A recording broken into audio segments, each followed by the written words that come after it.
नमस्कार दोस्तों, SN electrical academy के यूट्यूब चैनल पे आप सभी का स्वागत है। दोस्तों, ये इलेक्ट्रिशियन ट्रेड थ्योरी के क्वेश्चन हैं और स्पेशल यूपीपीसीएल टीजी2 के लिए ये डिज़ाइन क्लास है। वीडियो को एंड तक देखिएगा, बहुत कुछ सीखने को मिलेगा। साथ ही साथ वीडियो अच्छी लगे तो वीडियो को लाइक कीजिएगा और अपने दोस्तों में भी वीडियो को आप सब ज़रूर शेयर कीजिएगा। जो भी स्टूडेंट चैनल पे पहली बार होंगे प्लीज़ चैनल को सब्सक्राइब ज़रूर कर लेंगे। तो चलिए दोस्तों, आप सब स्क्रीन पे फर्स्ट नंबर क्वेश्चन को देख पा रहे होंगे। फर्स्ट नंबर क्वेश्चन में कह रहा है कि एक 5 मिली हेनरी की कुंडली में 10 एम्पियर धारा प्रवाहित होने पर स्टोर एनर्जी कितनी होगी, स्टोर ऊर्जा कितनी होगी, कैलकुलेट करना है। तो देखिए प्यारे साथियों, इंडक्टर में स्टोरेज एनर्जी का जो फार्मूला होता है वो क्या होता है, 1/2 Li² होता है। क्यों? अब इसी तरीके से अगर पूछता है कैपेसिटर में स्टोर एनर्जी का फार्मूला क्या होगा तो 1/2 CV² हो जाता है। अब जिस तरीके से इस क्वेश्चन में कहा है कि 5 मिली हेनरी यानी ये एल का मान हो जाएगा। यहाँ पे देखिए दिया है 10 एम्पियर यानी ये आई का मान हो जाएगा। तो स्टोर ऊर्जा का मान कैलकुलेट करना है तो E = 1/2 Li² इंडक्टर के लिए हो जाएगा, इक्वल टू 1/2 इंटू एल का मान 5 मिली हेनरी। तो 5 और मिली हेनरी को हम हेनरी में चेंज करेंगे तो 1000 हो जाएगा नीचे में, इंटू करेंट का स्क्वायर दे रहा है यहाँ पे, तो 10 का स्क्वायर करेंगे कितना हो जाएगा, 100 हो जाएगा। अब आप 2 जीरो से ये 2 जीरो कैंसिल आउट हो जाएगा। अब ऊपर में कितना हो जाएगा, 5 है और नीचे में 10 × 2 है, तो 2 से यहाँ कटाएंगे तो 2.5 हो जाएगा। नीचे में अभी 10 है तो जब इस 10 से भाग देंगे तो पॉइंट जो बीच में है एक अंक इधर खिसक जाएगा, यानी जो होगा 0.25 हो जाएगा। और किसी भी प्रकार की ऊर्जा का जो मात्रक होता है वो जूल हो जाता है। तो आंसर क्या होगा, 0.25 जूल हो जाएगा। ऑप्शन नंबर डी सही आंसर हो जाएगा। अगला क्वेश्चन, अगला जो क्वेश्चन है 2 नंबर, फ्लक्स ग्रंथिक का मान क्या होगा, फ्लक्स लिंकेज का मान क्या होगा। तो लिंकेज जो फ्लक्स होता है वह टर्न और फ्लक्स के गुणनफल को ही हम लिंकेज फ्लक्स कहते हैं, जो कि ऑप्शन नंबर देखिए बी में दिया है N∅। ऑप्शन नंबर बी सही आंसर हो जाएगा। लिंकेज फ्लक्स का मतलब होता है उस वाइंडिंग में टर्न और फ्लक्स की संख्या का गुणनफल को ही हम लिंकेज फ्लक्स कहते हैं। अब इसमें फ्लक्स लीकेज फैक्टर भी आता है, तो लीकेज फैक्टर इक्वल टू क्या हो जाता है, यूजफुल फ्लक्स अपन टोटल फ्लक्स हो जाता है। अगला क्वेश्चन, अगला जो क्वेश्चन है 3rd नंबर की, चुंबकीय फ्लक्स का मात्रक क्या होता है। चुंबकीय फ्लक्स यानी फाई का मात्रक पूछ रहा है। तो चुंबकीय फ्लक्स फाई का जो मात्रक होता है वो एक होता है वेबर और एक हो जाता है एसआई मात्रक वेबर होता है। CGS मात्रक की बात किया जाए तो वो हो जाता है मैक्सवेल। अब मैक्सवेल और वेबर में रिलेशन होता है वो क्या है कि एक मैक्सवेल इक्वल टू 10⁻⁻8 वेबर हो जाता है। अब यहीं से अगर वेबर पूछता है तो वेबर इक्वल टू आप लिख सकते हैं 10⁸ प्लस में होगा तब, और मैक्सवेल हो जाएगा। तो याद रखिएगा, चुंबकीय फ्लक्स का मात्रक अगर पूछता है एसआई मात्रक तो वेबर होगा, सीजीएस मात्रक पूछता है तो मैक्सवेल होगा, और मैक्सवेल और वेबर में रिलेशन होगा तो एक मैक्सवेल इक्वल टू 10⁻⁸ वेबर हो जाएगा। अगर एक वेबर इक्वल टू पूछता है तो 10⁸ मैक्सवेल हो जाएगा। यहाँ पे कुछ नहीं जिक्र किया है तो हम एसआई मात्रक को ही प्रीफर करेंगे, अर्थात वेबर हो जाएगा। ऑप्शन नंबर बी सही आंसर हो जाएगा। अगला क्वेश्चन, अगला जो क्वेश्चन है 4 नंबर की, चुंबकीय बल यानी MMF यानी मैग्नेटोमोटिव फोर्स का मात्रक क्या होगा। इसे हम FM से रिप्रेजेंट करते हैं। FM ये होता है magnetic force, FM equal to NI हो जाता है। अब इसका ये फार्मूला है, यहाँ से इसका मात्रक निकालेंगे तो N जो होता है वो टर्न है और I जो है धारा है, तो इसका मात्रक क्या हो जाएगा MMF का, यानी मैग्नेटोमोटिव फोर्स जिसे हम FM से रिप्रेजेंट करते हैं, इसका मात्रक एम्पियर टर्न हो जाएगा। और इसका एक CGS मात्रक भी होता है। CGS जो मात्रक होता है वह गिलवर्ट होता है, याद रखिएगा। MMF का फार्मूला NI होता है, FM को हम रिप्रेजेंट करेंगे FM से, तो FM इक्वल टू NI हो जाएगा, इसका मात्रक एम्पियर टर्न हो जाएगा। और इसका CGS मात्रक पूछा जाएगा तो आप गिलवर्ट प्रीफर करेंगे। यहाँ पे हम एम्पियर टर्न की तरफ चले जाएंगे, ऑप्शन नंबर C सही आंसर हो जाएगा। अगला क्वेश्चन, अगला जो क्वेश्चन है 5 नंबर की, रिलक्टेंस का मात्रक क्या होता है।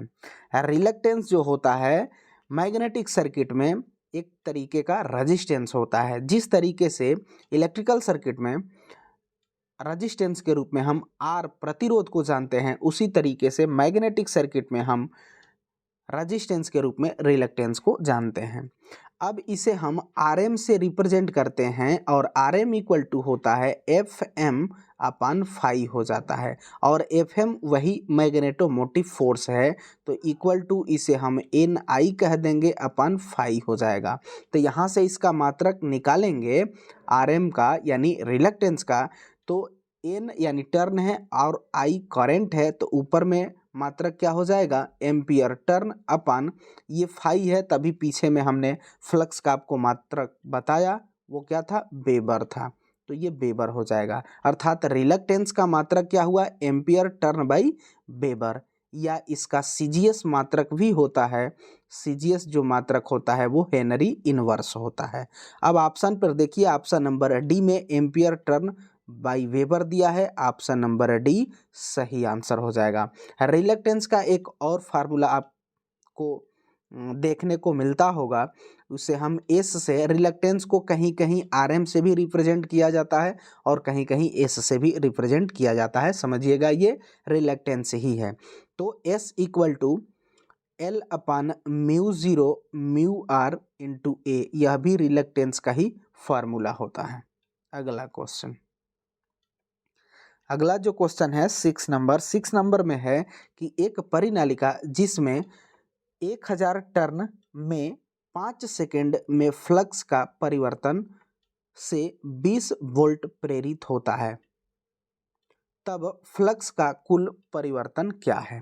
यहाँ पे देखिए टर्न की संख्या दिया गया है 1000 और यह टाइम जो पीरियड है इसका वो 5 सेकेंड है, और इसमें जो वोल्टेज बिल्डअप हो रहा है वो 20 वोल्ट का हो रहा है, तो उसमें जो फ्लक्स परिवर्तन है डी फाई जिसे हम बोलते हैं और डेल्टा फाई भी बोल देते हैं, तो वो कितना होगा।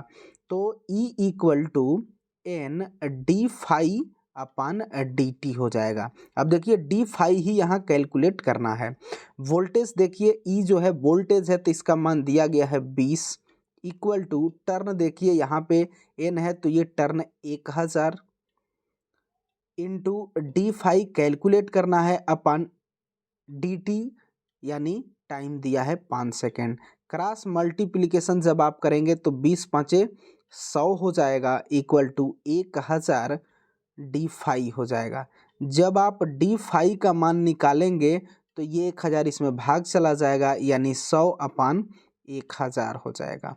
अब ये 2 जीरो से 2 जीरो मारा जाएगा, 1 अपान 10 हो जाएगा, जब इसमें आप भाग देंगे तो 0.1 हो जाएगा, यानी डी फाई का मान कितना आया 0.1 आ जाएगा। ऑप्शन नंबर बी में दिया गया है 0.1, इसलिए ऑप्शन नंबर बी सही आंसर हो जाएगा। उम्मीद करेंगे आप सबको ये क्वेश्चन अच्छे से समझ में आया होगा। अगला क्वेश्चन 7 नंबर, स्थिर गति प्रचालन के लिए किस मोटर का उपयोग किया जाता है। जहाँ पे हमको कांस्टेंट स्पीड की आवश्यकता हो तो वहाँ पे हम किस मोटर को प्रीफर करते हैं, क्वेश्चन ये पूछ रहा है। तो कांस्टेंट स्पीड के लिए जो मोटर प्रीफर किया जाता है उसमें तुल्यकाली मोटर आती है। तो यहाँ पे आंसर जो हो जाएगा तुल्यकाली मोटर सिंक्रोनस मोटर हो जाएगा। ऑप्शन नंबर बी सही आंसर हो जाएगा। सिंक्रोनस मोटर में एक्स्ट्रा फैट के रूप में आप सब समझिएगा कि यह ऐसी मोटर है जिसका पावर फैक्टर तीनों पर वर्क करती है। लीडिंग, लैगिंग और यूनिटी तीनों पावर फैक्टर पे ये वर्क करती है। इसकी एक और विशेषता है कि यह सेल्फ स्टार्ट नहीं होती है और लगातार कांस्टेंट स्पीड पे चलती रहती है। इसका प्रयोग हम पावर फैक्टर इम्प्रूव में ज़्यादातर प्रीफर करते हैं। अगला क्वेश्चन, अगला जो क्वेश्चन है 8 नंबर, घरों के लिए वायरिंग प्रणाली का चयन करते समय निम्नलिखित में से किस वायरिंग पर कारक पर विचार नहीं किया जाता है। अगर वायरिंग की जाती है तो आप सबको पता होगा, अपने घरों में सर्किट की बात किया जाए तो 2 सर्किट प्रीफर किया जाता है। एक होता है लाइट एंड फैन सर्किट और एक होता है power circuit. Light and fan circuit की बात करें तो इसमें टोटल लोड हम कितना दे सकते हैं, तो टोटल लोड जो देंगे 800 वाट का दे सकते हैं। पॉइंट कितने दे सकते हैं, 10 पॉइंट दे सकते हैं। इसके बाद एक सॉकेट की इसमें रेटिंग कितनी की जाएगी, तो 100 वाट की जाएगी। इसके बाद अगर कॉपर वायर है तो उसका व्यास कितना हो सकता है, तो 1 mm² का ले सकते हैं। इसके बाद अगर एल्युमिनियम है तो 1.5 mm² का लेते हैं। ये तो लाइट एंड फैन सर्किट का हुआ। इसी तरीके से पावर सर्किट का होता है। तो पावर सर्किट में क्या होता है कि टोटल इस पर लोड हम दे सकते हैं 3000 वाट का। पॉइंट कितना, 2 पॉइंट दे सकते हैं। और एक सॉकेट की रेटिंग इसमें कितनी की जाती है, तो 1000 वाट की जाती है। और अगर कॉपर यूज़ करेंगे तो 1.5 mm² का करेंगे। अगर एल्युमिनियम यूज़ करेंगे तो वो 2.5 mm² का करेंगे। तो ये सब पैरामीटर्स होते हैं, इसको देख करके डिज़ाइन किया जाता है। इसके बाद लाइट 2.25 समतल से फर्श से ऊपर होनी चाहिए।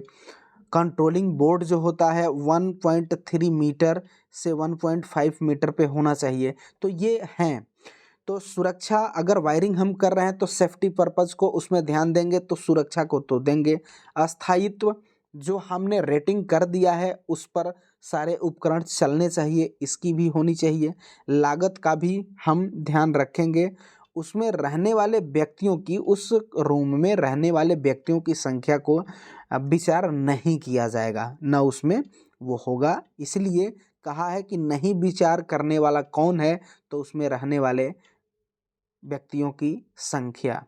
तो ऑप्शन नंबर सी सही आंसर हो जाएगा। ये लाइट एंड फैन सर्किट और पावर सर्किट के पैरामीटर्स को आप सब ज़रूर याद रखिएगा, यहाँ से क्वेश्चन बनते हैं। अगला क्वेश्चन, अगला जो क्वेश्चन है 9 नंबर, कि किस प्रकार के डायोड का उत्क्रम पुनराप्राप्ति समय न्यूनतम होता है। यानी कौन सा ऐसा डायोड है जिसका रिवर्स रिकवरी टाइम सबसे मिनिमम होता है। तो यहाँ पे शॉटकी डायोड प्रीफर किया जाता है। शॉटकी डायोड एकमात्र ऐसा डायोड है जिसका रिवर्स रिकवरी टाइम सबसे मिनिमम होता है। ऑप्शन नंबर बी सही आंसर हो जाएगा। अब शॉटकी डायोड कैसे वर्क करता है, तो फॉरवर्ड बायस में वर्क करता है, इसको भी आप याद रखिएगा। इसके बाद इसके सिंबल्स की बात किया जाए तो शॉटकी डायोड का सिंबल होता क्या है, तो इसको भी आप ध्यान से देखिएगा। ये शॉटकी डायोड का सिंबल होता है, ये एनोड हो जाएगा और ये कैथोड होगा। इसके बाद जेनर डायोड भी दिया है। जेनर डायोड का प्रयोग वोल्टेज रेगुलेटर के रूप में किया जाता है। और इसका प्रयोग हम कैसे करेंगे, तो इसे हम रिवर्स बायस में प्रयोग करते हैं और शॉटकी डायोड को फॉरवर्ड बायस में करते हैं। इसके सिंबल की बात किया जाए जेनर डायोड के, तो इसका सिंबल ऐसे होता है और यहाँ पे जेड आकृति बनती है। ये जो है जेनर डायोड है और ये जो है वो शॉटकी डायोड है। अगला क्वेश्चन, अगला जो क्वेश्चन है 10 नंबर क्वेश्चन में डीसी सिग्नल को एसी सिग्नल में रूपांतरित करने के लिए किया जाने वाला कन्वर्टर कौन है? कौन सा ऐसा कन्वर्टर है जो डीसी को एसी में कन्वर्ट करता है? तो वह इन्वर्टर होता है। इन्वर्टर का प्रयोग हम डीसी टू एसी कन्वर्ट करने के लिए उपयोग करते हैं। ऑप्शन नंबर सी सही आंसर हो जाएगा। इसके बाद इसमें एक चॉपर भी आता है। चॉपर का काम क्या होता है? तो चॉपर जो होता है वह कांस्टेंट डीसी वोल्टेज को वेरिएबल डीसी वोल्टेज में कन्वर्ट करता है। ये चॉपर का काम है। इसके बाद एक आता है AC voltage controller. AC voltage controller का काम क्या होता है? तो वह एसी कांस्टेंट वोल्टेज को वेरिएबल एसी वोल्टेज में कन्वर्ट करने का काम एसी वोल्टेज कंट्रोलर का होता है। इसके बाद इसमें एक आता है साइक्लो कन्वर्टर। साइक्लो कन्वर्टर का काम क्या होता है? तो साइक्लो कन्वर्टर जो होता है वह कांस्टेंट फ्रीक्वेंसी एसी वोल्टेज को वेरिएबल फ्रीक्वेंसी एसी वोल्टेज में कन्वर्ट करने का काम साइक्लो कन्वर्टर का होता है। इसके बाद कम्यूटेटर जो है, कम्यूटेटर ऐसा फंक्शन करता है कि अगर कम्यूटेटर के आप इनपुट पे डीसी देंगे तो वो आउटपुट पे एसी देगा, और यदि कम्यूटेटर के इनपुट पर डीसी देंगे तो वो आउटपुट पर एसी देता है। तो ये सब एक्स्ट्रा फैक्ट हैं, इसको आप सब ज़रूर याद रखिएगा। उम्मीद करेंगे आप सबको ये समझ में आया होगा। अगला जो है 11 नंबर क्वेश्चन कि एक डीसी शंट जनरेटर कैसा होता है? डीसी शंट जनरेटर कैसा है? तो ये सेल्फ एक्साइटेड जनरेटर होता है। डीसी शंट की बात किया जाए, डीसी सीरीज की बात किया जाए और डीसी कंपाउंड, कंपाउंड में दो हो जाएंगे, एक डिफरेंशियल और एक कम्युलेटिव। ये जो होते हैं ये सेल्फ एक्साइटेड के कैटेगरी में आते हैं, इसलिए ऑप्शन नंबर डी सही आंसर हो जाएगा। अगर यही सेपरेटली शब्द लगता तो सेपरेटली जो होता है वो बाहर से उसकी फील्ड वाइंडिंग को उत्तेजित करने के लिए डीसी सोर्स दिया जाता है, तो वो सेपरेटली में चला जाता है। और डीसी शंट जो है इसका प्रयोग हम कांस्टेंट फ्लक्स के रूप में इस मोटर को जानते हैं। अगला क्वेश्चन, अगला जो क्वेश्चन है 12 नंबर, किसी 3 फेज प्रेरण मोटर की गति को किसके द्वारा उत्क्रम किया जाता है? 3 फेज इंडक्शन मोटर है और इसकी डायरेक्शन ऑफ रोटेशन को चेंज करना है, तो आप कैसे चेंज करेंगे? तो देखिए यहाँ पे अपने इंडिया में फेज की बात किया जाए तो फेज कितने प्रयोग किए जाते हैं? 3 हैं। एक है आर, एक है वाई और एक है बी, और ये आपस में एक दूसरे से 120 डिग्री पर स्थापित होते हैं। तो 3 फेज मोटरों में अगर डायरेक्शन ऑफ रोटेशन आपको चेंज करना है तो किसी 2 फेज को आपस में बदल दीजिए। तो 2 फेज को आप बदल देंगे तो उसके रोटर, उसके घूर्णन की दिशा बदल जाएगी। किसी 2 को, एक को आप फिक्स रखिए, है ना, और किसी 2 को, अब यहाँ पे हम कहते हैं कि आर को फिक्स कर देते हैं, तो वाई और बी को आपस में चेंज कर दीजिए। तो ऐसे हो जाएगा कि यहाँ आर हो जाएगा और यहाँ जो है बदलेंगे तो यहाँ वाई है तो यहाँ बी हो जाएगा और यहाँ वाई हो जाएगा। तो इस तरीके से एक को कांस्टेंट करके 2 को आपस में बदल करके हम 3 फेज इंडक्शन मोटर की डायरेक्शन ऑफ रोटेशन को चेंज कर सकते हैं। ऑप्शन नंबर देखिए डी में लिखा है कि किसी भी एक सप्लाई के लीड को बदल करके नहीं। सी में देखिए कि किसी भी 2 सप्लाई लाइन के लीड को परस्पर बदल करके 2 को, तो ऑप्शन नंबर सी सही आंसर हो जाएगा। अगला क्वेश्चन, अगला जो क्वेश्चन है 13 नंबर की एसी वोल्टेज नियंत्रक, अभी मैंने पीछे एक्सप्लेन किया इसका, एसी वोल्टेज नियंत्रक का उपयोग dot dot co dot dot में रूपांतरित करने के लिए किया जाता है। एसी वोल्टेज नियंत्रक का प्रयोग ये कांस्टेंट एसी को वेरिएबल एसी में ही कन्वर्ट करने का काम एसी वोल्टेज कंट्रोलर करता है। तो एसी को एसी में, लेकिन यहाँ पे एसी कांस्टेंट होगी तो यहाँ पे जब कन्वर्ट करेगा तो ये वेरिएबल एसी में बदल जाएगा। तो ऑप्शन नंबर डी सही आंसर हो जाएगा, एसी टू एसी।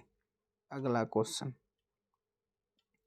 अगला जो क्वेश्चन है 14 नंबर की, एक वाट मीटर किसके बना होता है? एक वाट मीटर जो होता है वो किससे बना होता है? तो वाट मीटर जो होता है इसमें दो कॉइल प्रयोग की जाती है।